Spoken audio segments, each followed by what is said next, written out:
Hello everyone, welcome back. I hope you all had a chance to look at the projects and also the ones from the previous.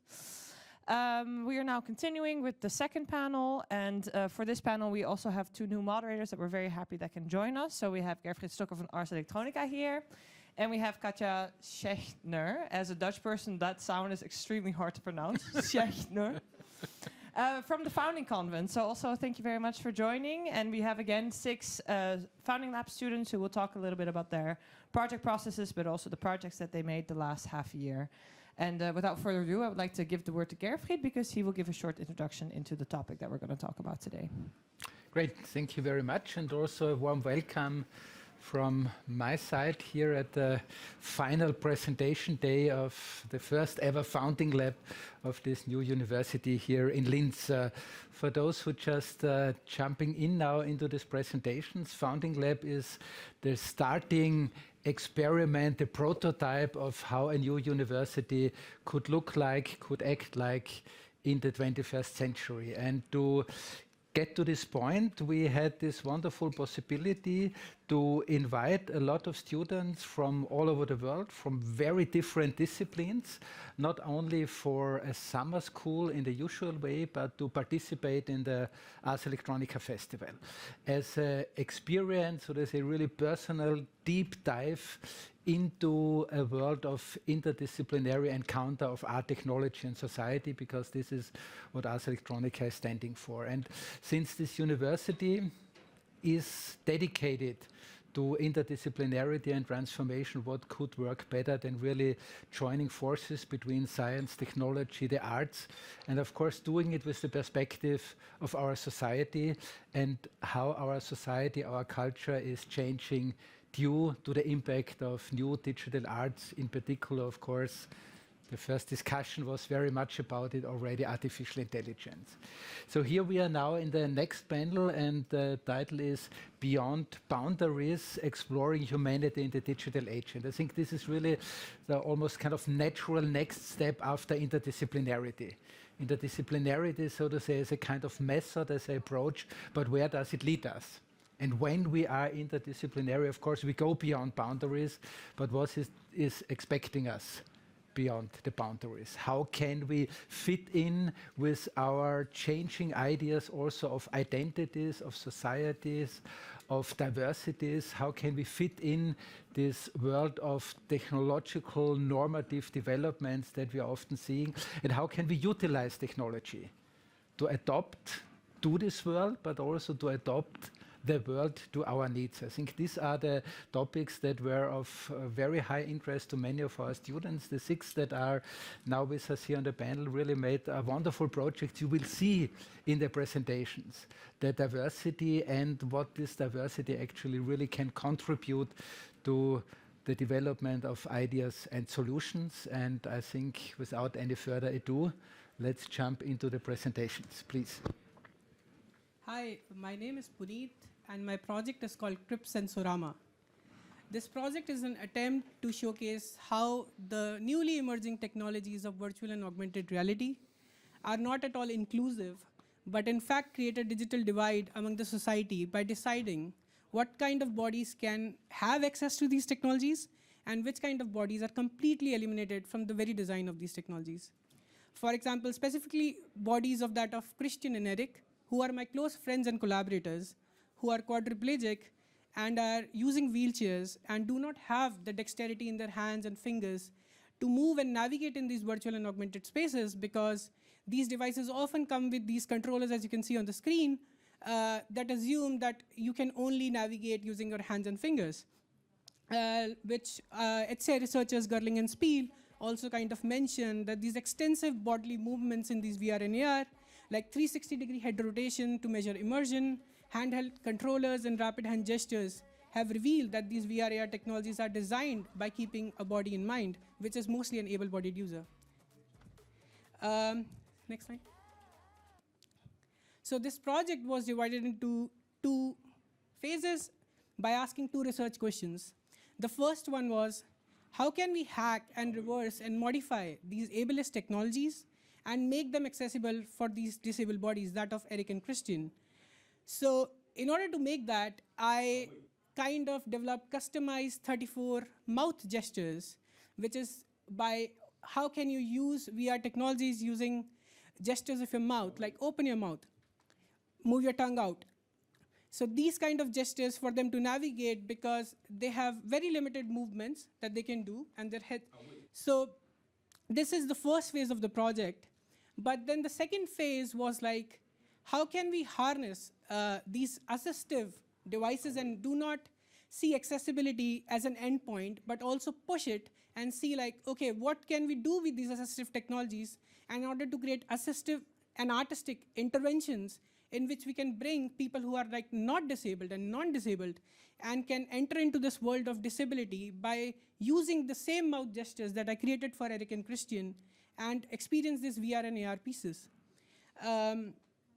So this is my overall project was, and I'm showing this piece on the same floor towards the end, next to Dimitri's beautiful sculpture. And I would like everyone to come and visit it, and I'm having some slots that goes from 1:30 up till 4:30. Thank you so much.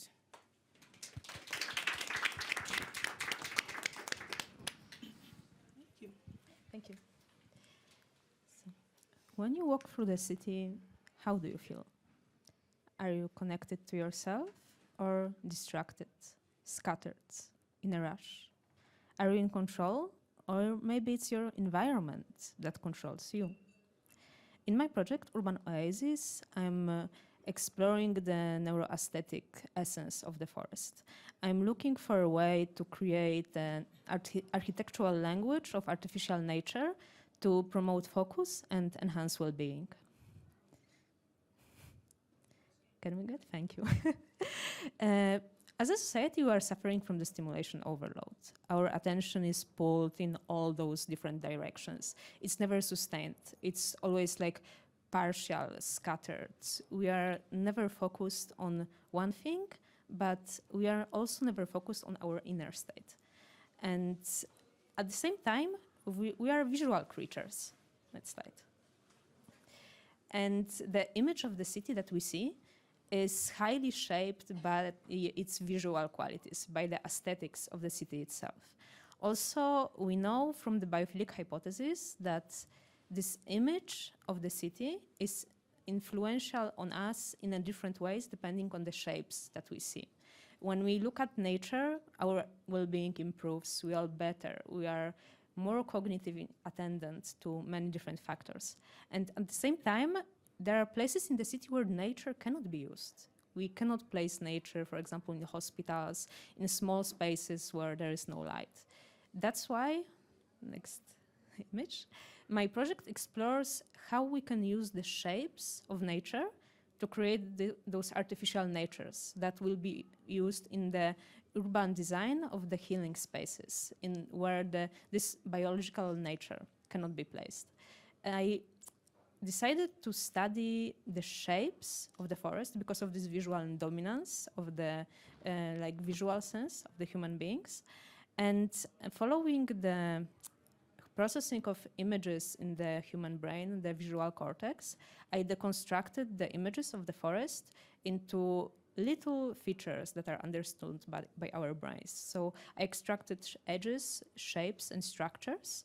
And then based on those features, I created a data set of images with decreasing complexity that will be used for neuro-aesthetic study to see what is this minimal representation of the forest that would have the same effect on the human brain as the real images of the forest, and therefore can be used to explore like this architectural language of artificial nature. And in this first chapter, I would like to invite you really to explore those visual qualities of the forest and maybe also see how those can help you to be more connected to yourselves.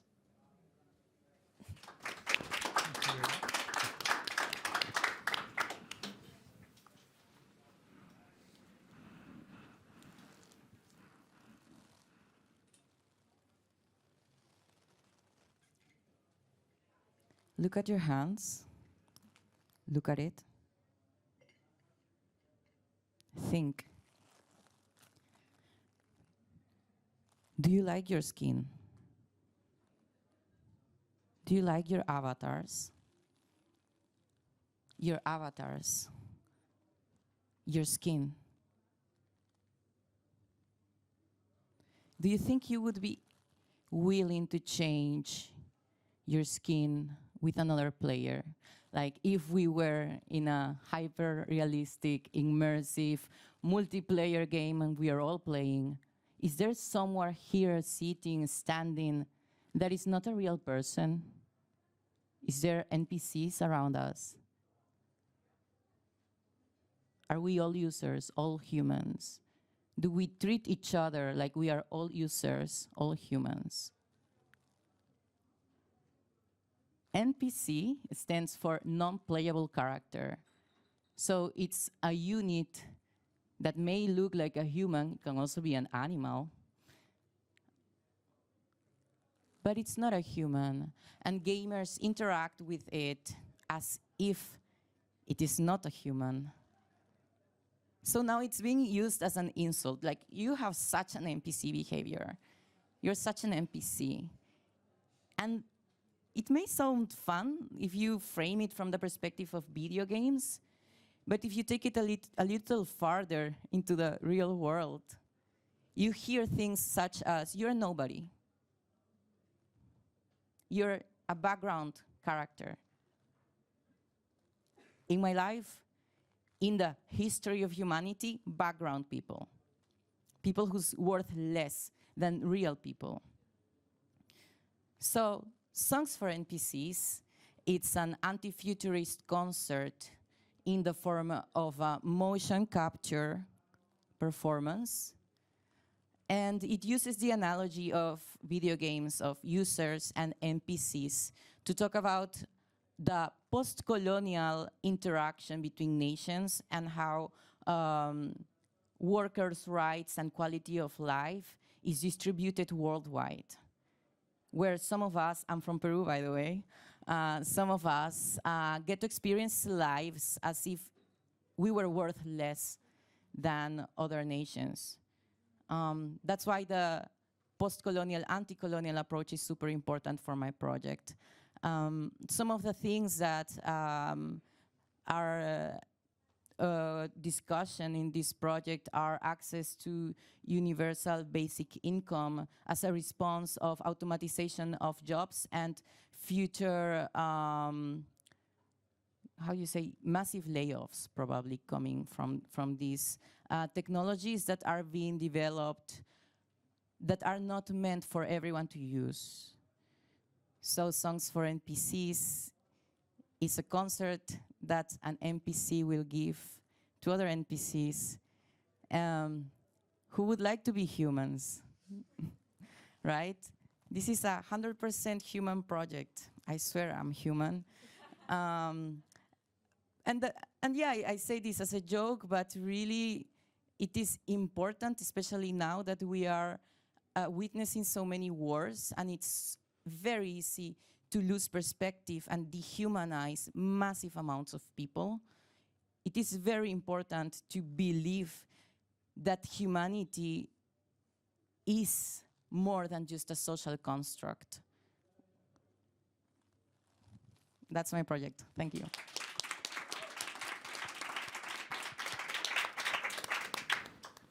Hello, I'm Dimitris. I come from Greece. And my project is called Osio, in which basically I am creating a hybrid or an allegory of self-exploration and healing. The hybrid I'm creating is part me, part a tree and a rabbit, creating a weird being, kind of visualizing the oddness of existing as a queer person in an exclusionary society. The installation I have created is a sacred space, a crafted realm of care for the hybrid, and it's a product of performative research. It stems from traditional Greek protection rituals that have a really binary nature.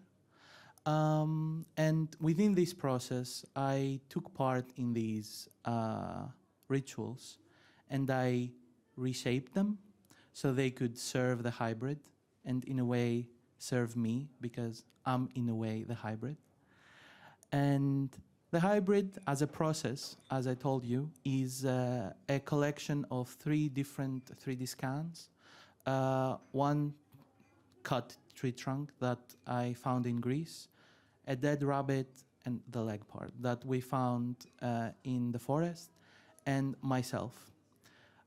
In this installation, you can see a 3D printed hybrid that also has a biological safety skin that is made out of gelatin, which is, again, a material that is many different discarded bodies together that all together form a protective layer for the new body.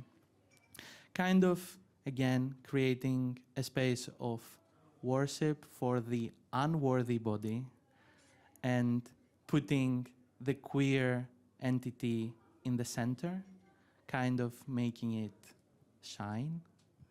So yeah, I hope you go there and see it and experience it yourself. Thank you.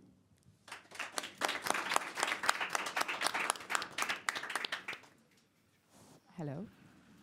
My name is Letta. This is my project that's probably a lot of you cannot read the title, I realized. Superpower. It's called Chule Chule. It's in Ukrainian, so it's written in Cyrillic, which is a funny word because it means, have you heard, like, if you ask it with a different intonation, it means, have you heard? And then if you answer, we've heard. But also, have you felt it? We felt it. So hearing and feeling, for some reason, in a kind of dialect, is connected as one concept. Next slide, please. Yeah, so it's a video game and a performance that you'll be able to see tonight. So I can't spoil too much of it, so I have to be kind of careful.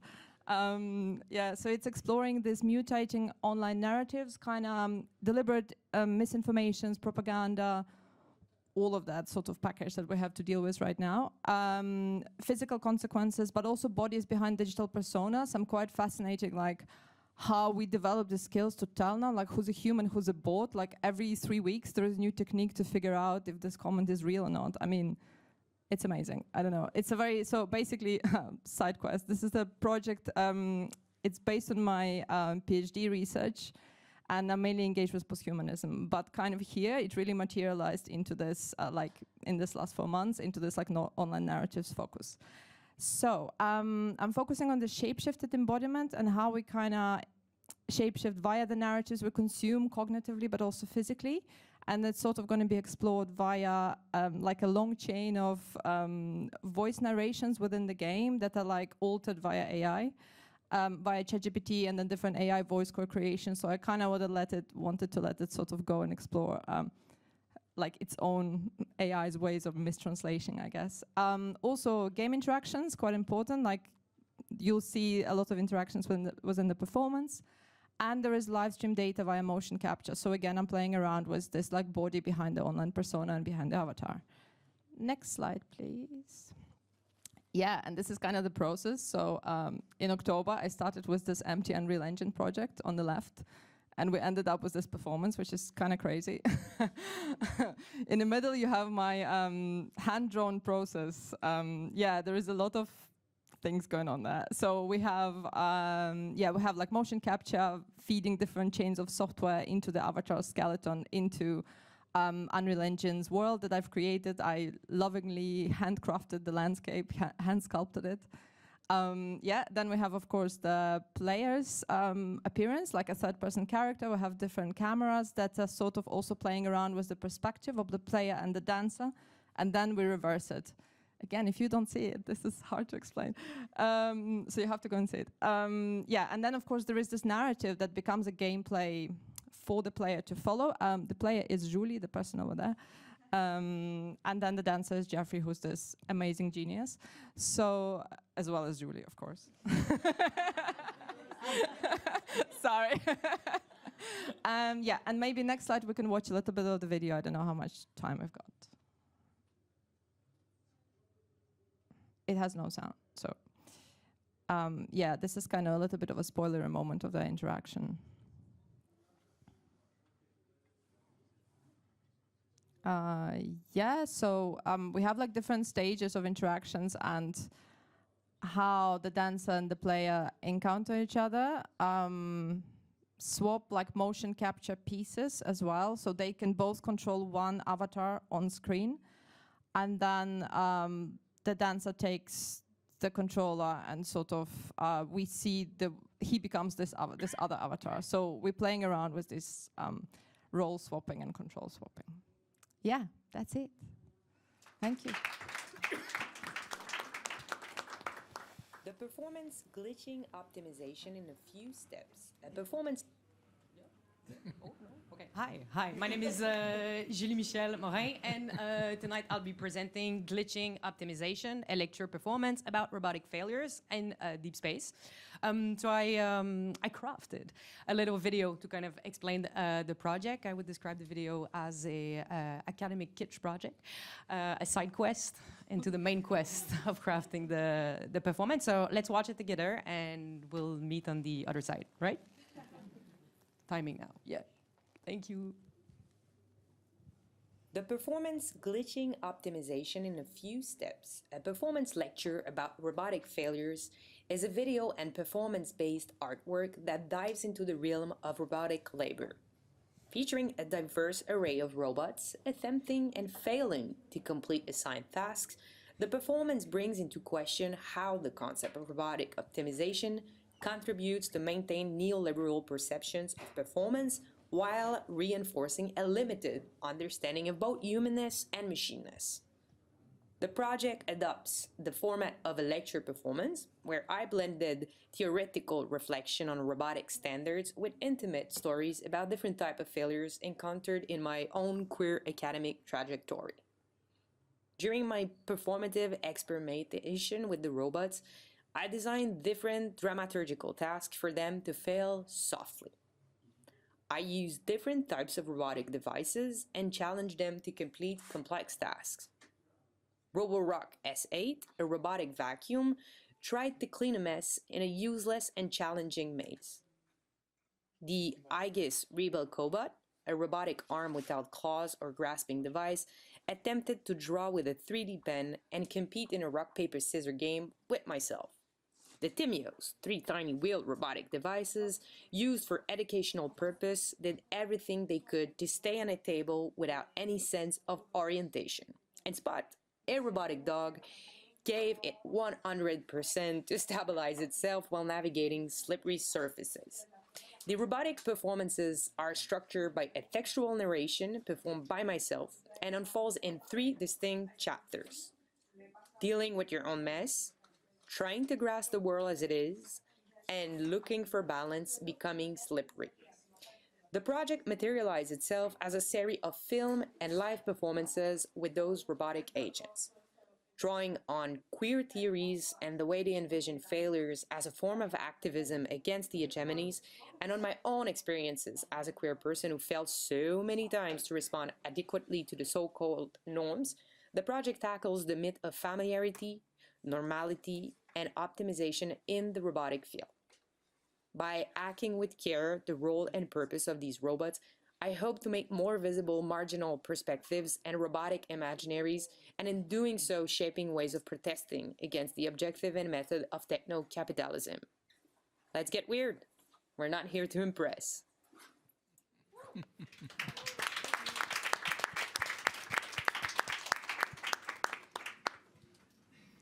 Well, wonderful. I think the applause is also really for all of us here, of all of you here, with this wonderful array of projects. You have been working with people who were facilitating. You could use different types of infrastructures here of the University, of the Ars Electronica Center. I think it's really super interesting how differently you also used these opportunities, how you pursued the ideas behind it. And I think we are going now with a series of questions to each of you to investigate a little bit more about the background. Katja, are you going to start, or should I start? Happy to start. Please go on. Thank you. So what we all found astounding and very impressive yesterday when we looked at your project is that you directly collaborate with the people you also designed the technology for. And how did that contribute to the process would be one question. And what do we need to be mindful of in order to include people with disabilities moving forward in the digital age and transformation? That's a nice question. Just to put it into context, I feel like I have been building and developing technologies for people with disabilities since 5 years. But then the context 5 years ago was that I was in an engineering HCI lab in which disability is treated as a problem that needs to be solved and which can be easily be solved. That's the assumption by engineers, by any technology. But here, I think what the flip happened here during the founding lab time is like, I started working closely with these two collaborators of mine. And I figured like how the power dynamics flips, because I stopped pushing the technology onto them, but started asking like, what technologies do they need? For example, I went to them with 34 facial gestures, and I thought like everything would work, but they kind of canceled everything and said, we will only use 2 facial gestures. So that's the flip of power dynamics, which I feel like it's very interesting when we build and technologies for people with disabilities that do not treat them as a problem, but in fact see how their different way of embodiment could bring changes into the technologies. And referring to your second question, I feel like what could we do to include is like embrace this idea of what many disability studies scholars call cryptastic hacking, crypt coming from this reclamation of the word crypt, in which do not generalize technologies for us, come, live with us, stay with us, have beers with us, and figure new ways of hacking technologies with us. And that's, I feel, it's a good way to go forward. Cool, thank you. Thank I'm looking you. forward to actually book a slot. Yeah, for sure. Okay, then my question to Sonja. I mean, your project has, I think, 2 very interesting elements. The one is this investigation of how our brain responds to nature. But then the strong idea is to create a kind of, or to make an artificial recreation of this nature as a way, as a basis or a new method also for urban design, for architecture.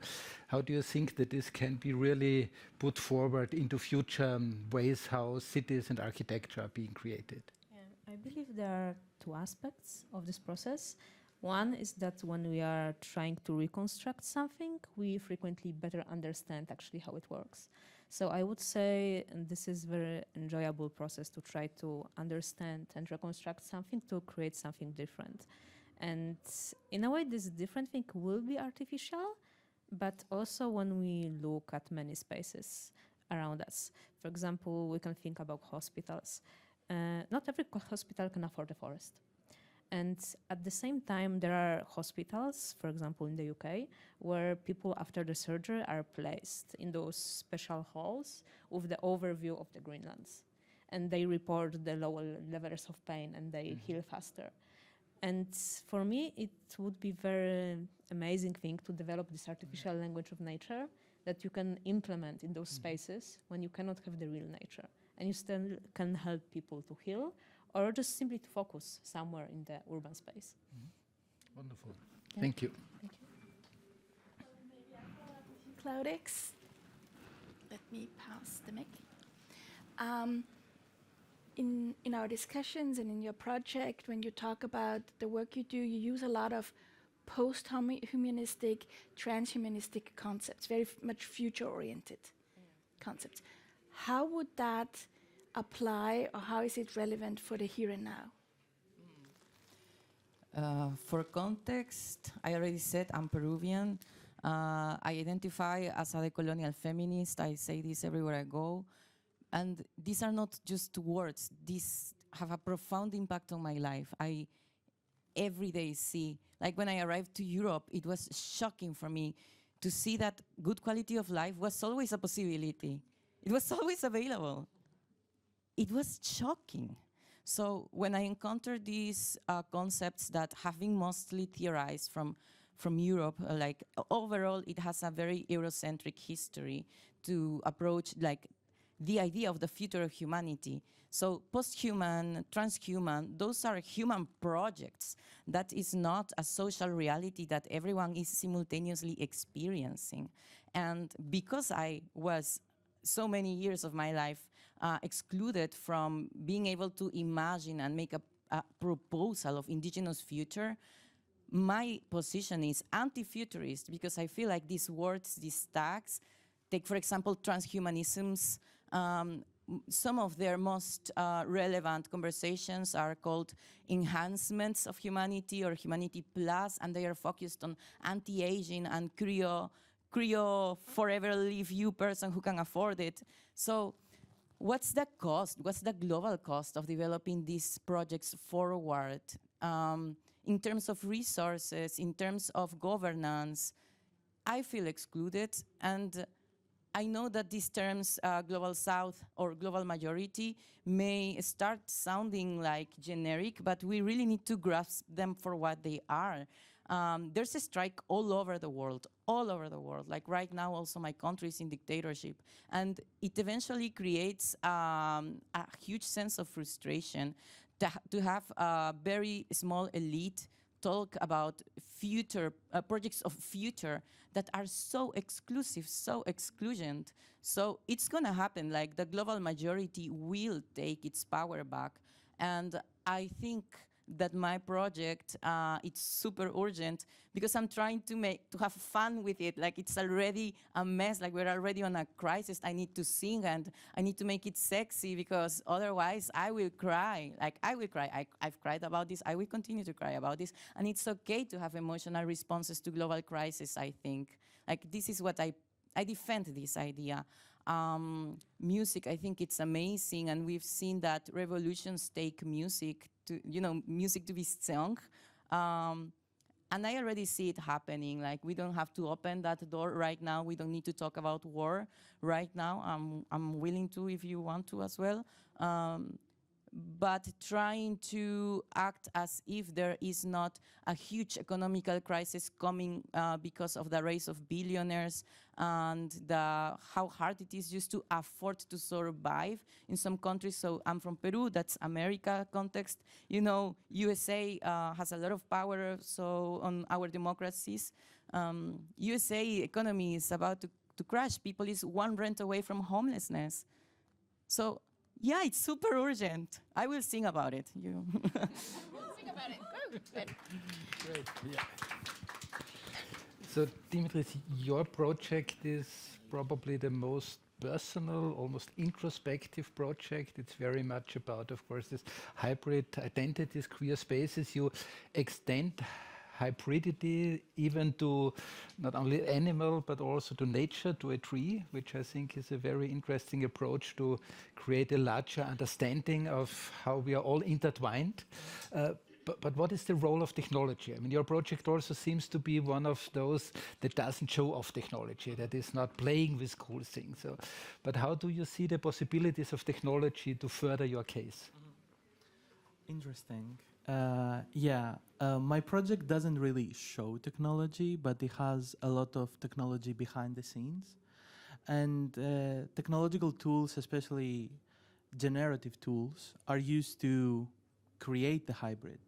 And they are the glue, in a way, to connect all these different pieces so the new entity can exist.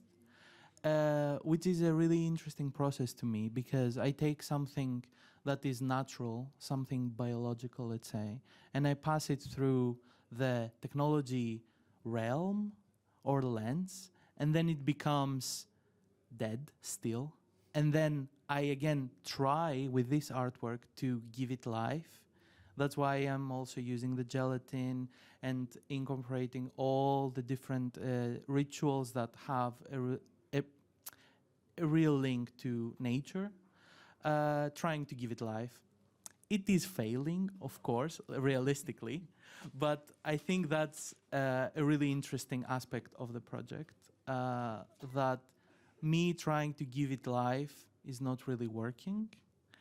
How is technology? I think like technology can foster these places by giving the regeneration aspect of it. But I think fostering and caring comes from humans in a way. And I'm really interested into that connection. Let's say rituals that are a collective act of humans, and the combination with like technology, which is in a way kind of a not really warm medium, have a really interesting output, I think. So yeah. Yeah. Thank you very much. Thank you. Also you, yes, of course. Well, then let's follow up without giving away any more further details, I hope, so everybody comes to the performance tonight in the deep space. Yep. But you've been working very much in the realm of screens and computers, VR, CGI, and this time you actually interacted with performers, you worked with them. How did that affect your work? What did that transform? This is like the second time I worked with dancers in motion captures. I had done a project last year. That was like the last year's project was the first like acquaintance with technology and how like uncomfortable it is, kind of annoying actually. Like, because when I worked with dancers, they're like, yeah, I'm ready to go into this room and perform, but they have to wear things, we have to calibrate over and over and over again. So with that, we like notice how, I mean, it's really great that they can be in motion capture and they also can be a 3D person, but it's kind of, we have to go over this annoyance. And once we sort of, the dancer is like, feels comfortable with the motion capture, it's more than better for both of us, I guess. But we had to be okay with failures as well. And in the performance tonight, we included calibration and motion capture as part of, I guess, the plot. And it would be funny if it fails, to be honest, because like I'm having super stress about this, but there is nothing we can do because it's magnetic sensitive. Like if you all have phones with your Bluetooth and whatever, and we can't ask people turn off your phone because nobody does that. Like, come on an airplane, who does that also? So you don't. Yeah, so basically like we have to be okay with failure. And I felt like that the change since I started working with the dancers and motion capture is that nothing can be really perfect, and the only way we can kind of incorporate it is sort of reflect on it also, like how these technologies are not there. There was not a single mock-up suit I've tried that has like sensors, not visual. That's sort of perfect. So you kind of have to navigate it, which adds more uncertainty and adds more chaotic energy to this whole like CGI technology process, which is very polished essentially. So yeah. Cool, thank you. Looking forward to see it. To see both of you, basically. Yeah. So the keyword is failure, definitely to pass on. And of course, you made a wonderful case in the presentation. It was clear that, of course, seeing them fail makes even robots more likely. But I think your work is not only about, to investigate how can the design of robots be optimized, or how can they be sold in a better way to the market when they are nice and likable. You have a much broader picture of how this different understanding of robots and robotic development and design also can contribute to a kind of larger picture of our society. Maybe you can elaborate on this part a little bit. Yes. Yeah, I think it's clear when you see the project that my goal is not to contribute to the robotic field. Clearly, I think I do not have this expertise, but I do feel that my goal is more to kind of expand the imaginaries that we have around robotic, especially the imaginaries that we have of humanness and machineness and how they are encoded in robotic devices. So this is really what I'm trying to tackle with the project, I would say. I chose in this project to work specifically with failures because a robot and human in this performance culture are expected to optimize things, to, get the job done. So I was trying to explore, what is not expected, neither from us, neither from them. So I went with, doing a few experimentation with failure. A lot of the The work I did is based on the queer art of failure by a researcher called Jack Alberstam, where you kind of perceive failure and the joy of failing as a form of queer activism. So how can you question, interrogate, challenge standards and norms in this exclusionary culture by celebrating and exploring failure and the kind of new epistemologies and methodology that they allowed. So that was the playground, I would say. Do I answer the question? Kind of, yeah, okay, yes, yeah. I didn't fail. Okay. Thank you very much for this, because I think it also is a nice way now to try to wrap up a little bit, what's in common here with the project, and also how it relates to the topics of this university and connecting to interdisciplinarity again. I think what we see here is when interdisciplinarity is not only considered to be a different method to pursue the research within our disciplines, and just to enrich our possibilities, we meet each other and we take something into it. But if you really go beyond these boundaries, as the title is, we end up probably in the most important field of research, investigation, of science, of engineering, which is of course the position of the humans. And whether it's the very personal individual situation of a human, or whether it's the societal context, whether it's the way how you can participate in society, or whether it's the question how you can find your spaces, how you can develop your spaces. And I think it's really interesting because these are aspects of technology that we don't see often enough. And I think if you really believe in the idea that technology is something that can enable us, if we see this kind of protopian version of technology, not just in a naive techno-fetishism, then we have not only to end up in this question of exploring the human position, but we have to start the investigations. And I think this is a very nice kind of circle that is closing from the discussions that were arising at the beginning of the founding lab with the summer school, with your fellows during the festival, and now your very personal, individual, and definitely very exciting answers to it. But I'm sure Katja has also some interesting thoughts about this. Well, I'm mostly here to listen because we, of course, want to go further and want to build this university ongoing. So basically, my wrap-up would be a question. To what extent did what you did what we learned together with the fellows, how could that feed in teaching us to make it even better, or what could we do for a next class, the founding cohort 2, and take away for a new university? Is there any ideas that spring to your mind right now from what your own personal experience?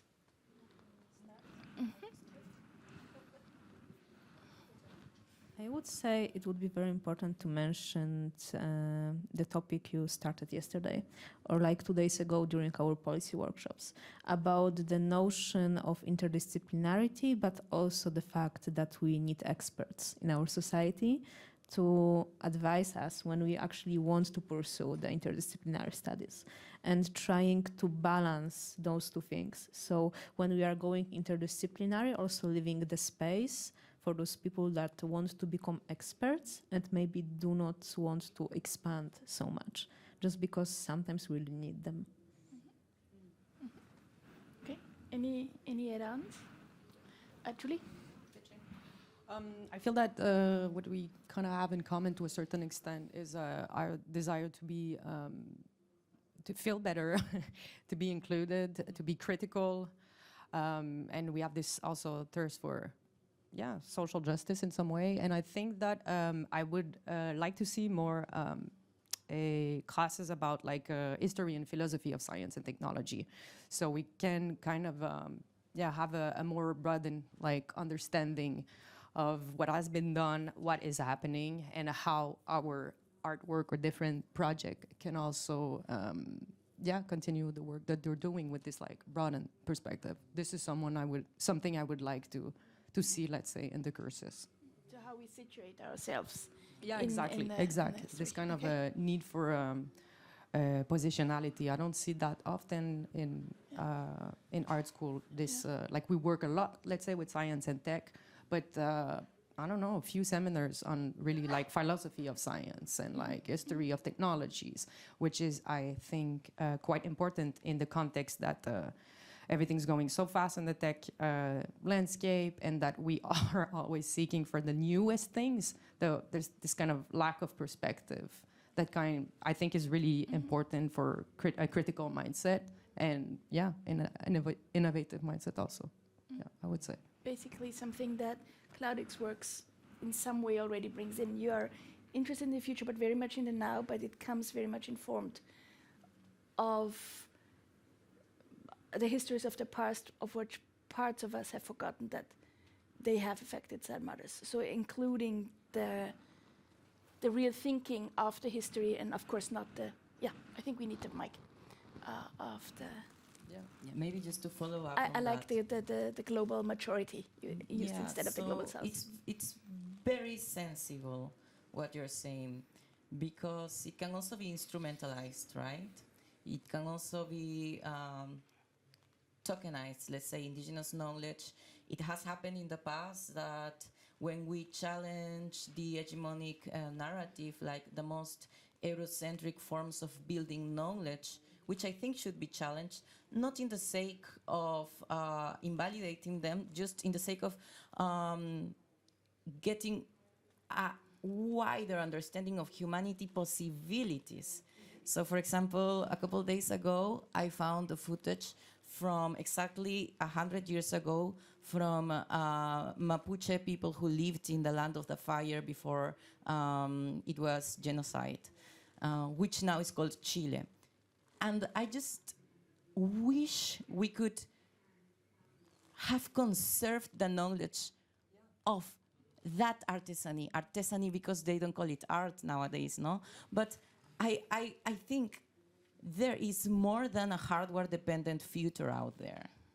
Of course, and this is kind of what I meant by like having this critical perspective on the history and philosophy of science and technology. Like we know that we have this vision of science being so objective and like yes, and exactly. So I think how that science even looks like, you know, what do you think of a lab? Could it be a kitchen? Exactly. Yeah. Yeah, for just because of indigenous knowledge, I think it's so rich. Science is yet science from a more, I'm thinking of lab. My girlfriend is a chemist, so I'm also aware of how is scientific protocols.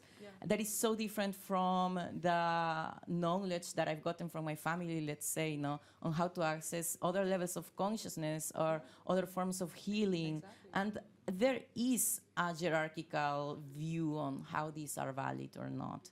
And I think a university of the futures maybe could give a space to think critically on how this could dialogue. I don't think there should be contradictions. So for me, being an indigenous person, approaching technology, I oftentimes get my indigenosity questioned just because I work with XR. And I have to defend that these are not antonyms.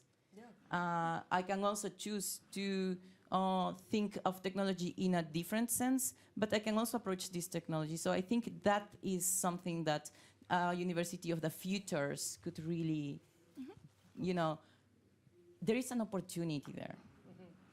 Well, I'll just react real quick to this and then I'll pass the mic, but just to say that, of course, was also referring to including like indigenous epistemology, and even then I was thinking about like the work of Jason Lewis and like how he works on the philosophy of AI from indigenous perspective in Hawaii and also in Canada. So of course it's not about, I think that when we say science, we think of this really stiff and closed version of it, but it's not my case. So, I mean, that would be amazing, exactly, to use this opportunity as a school to diversify the narrative around the history of science and their practice. There you go. Can I just add a small thing about science and lab? Lab is also a garden.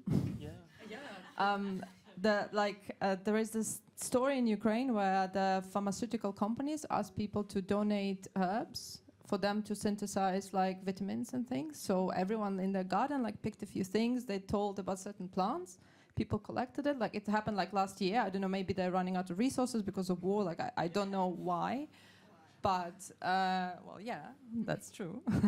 But this like communal gardening and then kind of, I don't know, like sort of the outsourcing materials to people. I don't know, like it was a very strange story, but my gran was like, oh yeah, I donated a few herbs. So garden is also a kind of lab, right? Like we shouldn't like forget that, even with technology. We know people work with, of course, bioart, but would be interesting to kind of do a little bit more about the actual plants, I guess. Which actually kind of could segue to a project that we're going to see in the afternoon, right? Yeah. On the herbs and the history of science in this. Yeah. But I think what I really like about this, and this is why I don't want to call it a wrap-up, you see how much we are part of this discussion and the ongoing questioning, which I personally think is why I'm excited about creating a new university, is that the conversation and the questions never stop, because once they stop, it's bad for everybody, but mostly I get bored. And that's I invite you to answer to this, but then or to share your thoughts on it. But then I think we wrap it up here and open to questions in the audience. Please. Yeah, I just wanted to share a little bit of the engineering perspective of those things, and the same, I would say, lack of diversity in developing just our thinking at the engineering universities in the terms of this philosophy, the actual understanding of the human being, of the human animal, not only from biological perspective, but from the perspective of this cultural aspects of our history, which, so to say, history, it's what makes us human. And when we have engineers that are developing technology to advance humanity without understanding of the humanity, I think this is a very good recipe for a disaster, especially if it goes at as fast pace as it goes right now. Because right now we have many, many engineers that, for example, develop AI models that then interact with people without the understanding of fields like psychology and culture to actually see what this interaction involves and what are the consequences of such interactions. And then like thinking about the futures, like futures, when we have the technologies that are in a way embodiment and augmentation of our bodies. And we are developing something that maybe we would like it to be really bionic, that it's like the extension of ourselves, frequently the extension of our mind also right now. I think this understanding in between the fields is very important. Okay, thank you. And yeah, Sinta. Yes, I believe there are some questions, and I will just give the microphone to whoever has the question. So, Luisa.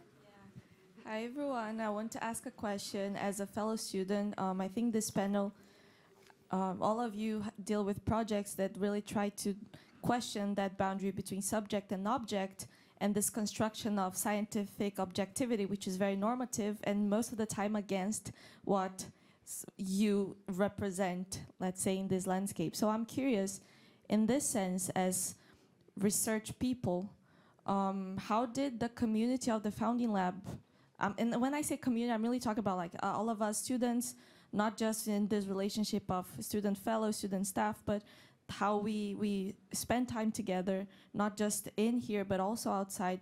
If any of you have anything to say about how this experience, this community experience might have helped or not in constructing this, not just the sense of belonging, but in bringing these new perspectives and seeing where you position yourself in this context. Thank you. Anyone who wants to start? Thank you for the question. I felt like being in a community with so many different people kind of gave me validation in a way.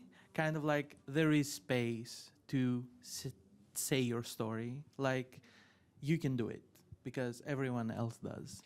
So yeah, in a good way though. Because yeah, I think like we are all so different to each other, but all share so many common ground also. So yeah, I think it really helped me get the project out and actually build a narrative and actually have the space to express my ideas. And that's really important to me. Yeah, thank you.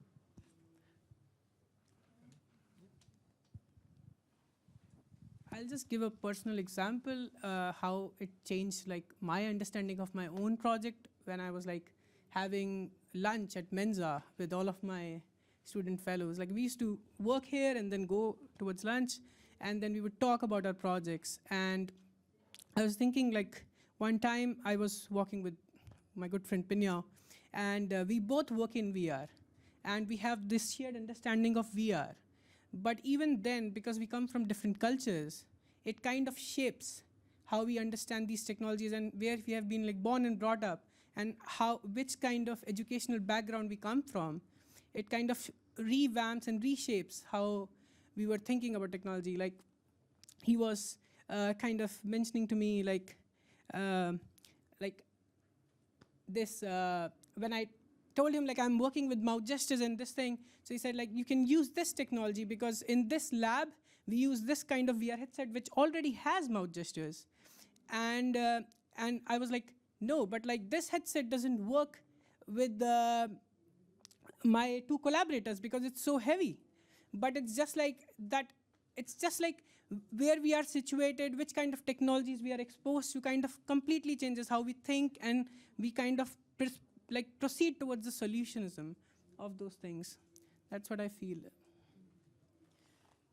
Very similarly, yeah. Like I wanted to say something, but now that you mentioned that, I also, for example, I was super inspired to see the process of Leta, who's already working with a technology that I wanted to be working before I arrived to the founding lab. And yeah, we get inspiration from each other a lot, like from a scientific, technical point of view, because our countries have different state of the arts, but also, and I think this is what I really get for myself and my project, I learned so much about how different our lives are depending on our passports. So our colleagues, from Ghana, from India, from Peru, from South Africa, like we were talking about the visa application process, and our colleague from Japan was like, "What application? What happened? Like you had to apply to what?" It's like, yeah, it's okay. You don't have to do that. But some of us got our visas rejected in the process and had to go over multiple visa applications. So visa is just a small example, but when I mean passport, it is a bigger thing. It's kind of our humanityness that's being measured somehow, and being all of us together, being such open-minded as we are and so open to sharing our resources. It was amazing for me to, it gives me the sense of that it's not a utopia, that we can share what we have and be even self-critical in order to have a better collective experience. So it reminded me that we are open to put aside some of our personal interest in order to collaborate. And I'm like, yeah, humanity, come on, let's do it. Let's do it. So I'm very enthusiastic about a university that is so international, and I think it's important to give a space for these different life experiences to rebuild themselves as they are. So to have more spaces where we learn from each other. It's this horizontalness we've been able to have at different points during the founding lab was amazing. And I think it's the core of what I'm taking. Yeah.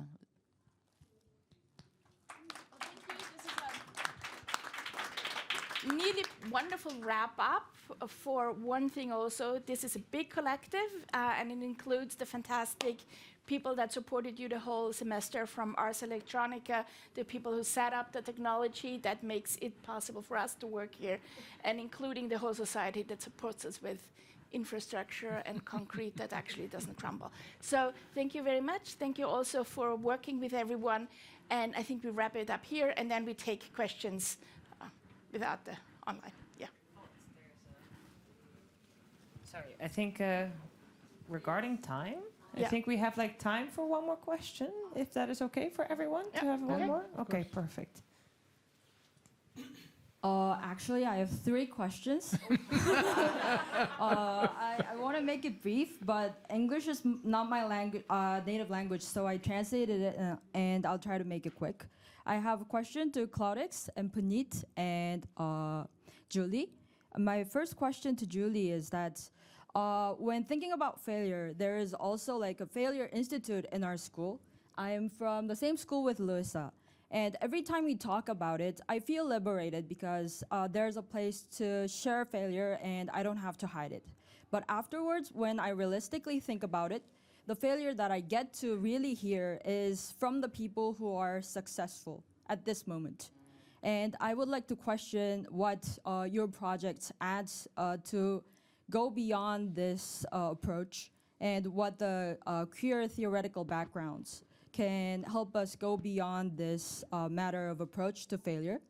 And my question to Puneet was, I'm a beginning social scientist, also interested in inclusivity and intersectionality. And I would like to consider myself as an agent who can represent the less privileged people. But I know that I have more privilege over the people I would like to represent. And I think your case in this project was like that too. And how, like, I think every time we try to do that, we feel limitations. And I thought that with your project too, the dynamics flip was so interesting to me with that aspect. And I think there would have been many points that you couldn't have even imagined, but the people with disabilities have mentioned. For example, I think VR and AR are about being immersive and enjoying. But I think when considering the people who can only have access to moving their mouths, for example, they would have the different focus points in enjoying VR and AR, in content-wise too, beyond just the accessibility. So I was curious about that, and I was curious which were the points that you haven't imagined, but they have mentioned. And to Cloudix too, I am a feminist activist too, and I try to make it chill and enjoyable, as I think like it's been almost over 5 years since I've started that activism. And I think a lot of people are going through depression and anxiety as we go through. And we are trying to make it chill and enjoyable. But I think it's very hard to get grasp of the depth. At the same time, we're trying to make it chill and enjoyable. So I think when people are too tired, we easily get to lose the core messages and the core depth pain that we would like to mention in order to focus on making it like sustainable and maintainable. So I was very curious how you were trying to deal with this point of not losing the focus point of dealing with the pain and the crisis and also trying to make it enjoyable. I can start because I have the mic and I'll keep it super short, although we can talk about this later. So I was more in the activist scene years ago. I still call myself for art activist, but when I was in the streets with other feminist activists, like starting 2016, we would do a lot of public spaces grieving. And that was like, oh, wow. Because we went through terrorism and then dictatorship, and what feminist necessities, or then what women and plus need right now in South America is different what feminism looks here and in other parts of the world. And we really needed to cry. That was what we needed. Like, we were out there just crying, like lines of people crying, and there would come more women crying. Like, it was all about crying. It was, very exhausting. And we did that for years, like many collectives, we were there on the streets. And I reached a point of not longer being able to hold it in my body.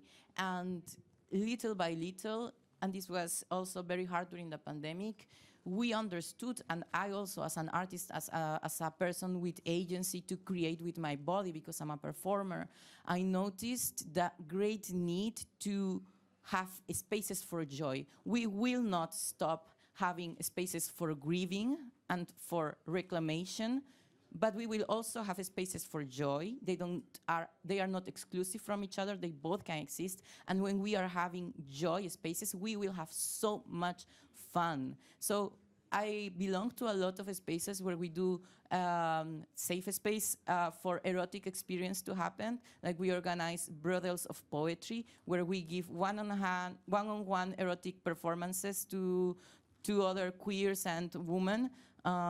So this I defend. And when we do this, and we enjoy it as we can, because we notice that we are part of a live organism, which is our society. And if the body has cancer, all the cells of the body feel it. Like your body knows it's fighting, like the immune defense is active. And if we understand ourselves as cells, I one day woke up and understood that I'm the cell of art, and I'm the cell of creation. And I am a cell that is in a body that is sick, and what I do is necessary. Like, we also have cells of grief. We also cry so much.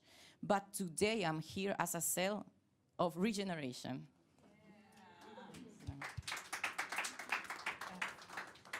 First of all, I have to say, like, such an excellent question. I love that you asked me this question, because I feel like this flip of power dynamics, I keep on saying, like, there's a flip, but, like, these two collaborators of mine do not know coding. So there is certain power that I have, is like, I can decide what I can give to them, but there is this space that could be open when you work with people with disabilities, is like where you let them be them. So just to give a quick example, is like the first time I met Eric and I was talking to him about VR, my first solution, which was a bias, was like, I noticed that he could move this finger, and I said, can we use this finger for you to navigate? And then he said, like, he walked me into his house and he showed me how he used his computer. For 10 years, he has been using his computer, using a joystick that he operates with his mouth. He can do this for 7-8 hours, and he keeps on doing this and moves the cursor, clicks, drags, does everything.